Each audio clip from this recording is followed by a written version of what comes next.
జయశంకర్ భూపాలపల్లి జిల్లా బీఆర్ఎస్ లో వర్గ విభేదాలు భగ్గుమంటూ ఉన్నాయి. మాజీ ఎమ్మెల్యే గంట్ర వెంకటరమణారెడ్డి, మాజీ స్పీకర్ మధుసూదనాచారి మధ్య ఆధిపత్య పోరు మరింత ముదిరింది.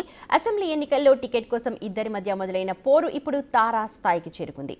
భూపాలపల్లి జిల్లాలో బీఆర్ఎస్ కార్యాలయం ఉండగా ప్రత్యేకంగా తనకంటూ కార్యాలయం ఏర్పాటు చేసుకున్నారు మధుసూదనాచారి.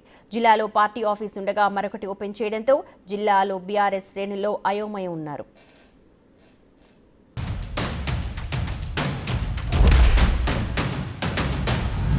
రమణారెడ్డి మధుసూదనాచారి గారికి నువ్వే ఏలు పట్టుకుని ఓనమాలు దిద్దించినట్టు, ప్రతిపక్ష హోదా కావాలని నీ దగ్గరకు వచ్చినప్పుడు ఆయన చేతులు జోడించి రమణారెడ్డి గారు నేను భూపాలపల్లికి పోను, మీరు ఎట్లా చెప్తే అట్లా ఇంటా అని అంటే మీరే ఆయన మధుసూదనాచారి గారిని తీసుకెళ్లి ముఖ్య కేసీఆర్ గారితో మాట్లాడి ప్రతిపక్ష హోదా ఇచ్చినట్టు బిల్డప్లు ఇస్తున్నావు.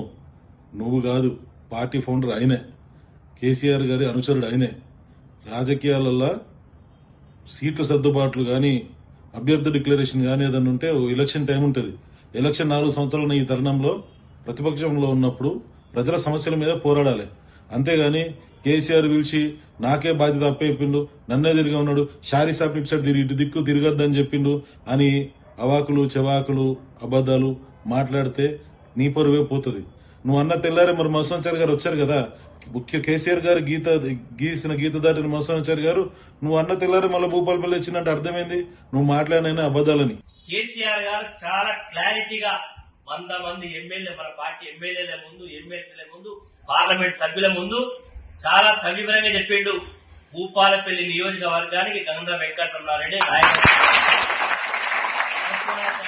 చెప్పిండు, మధుసూదనాచారి గారికి మైకి చెప్పిండు, లేదు భూపాలపల్లి పోను, భూపాలపల్లితో నాకు సంబంధం లేదు అని చెప్పిన తర్వాత ఆయన ప్రతిపక్ష హోదా కౌన్సిల్ ఇవ్వడం జరిగింది. ఈ రోజు ఇది వాస్తవం. కేటీఆర్ ఎప్పుడైనా సందర్భంతో చెప్తాడు, కేసీఆర్ గారు ఎప్పుడైనా భూపాలపల్లి చెప్తాడు. నేనేదో అబద్ధం చెప్పాల్సిన అవసరం నాకు లేదు. ఇది ఇక్కడ ఉండేటువంటి మీరు ఎవరైనా ఎమ్మెల్యేలు మీరు చెప్తే అడుగు, ఇది వాస్తవేనా సార్ అంటే అడగండి, లేకపోతే పల్ల రాజేశ్వర రెడ్డితో లేకపోతే పక్క కౌశిక్ రెడ్డితో అడుగు.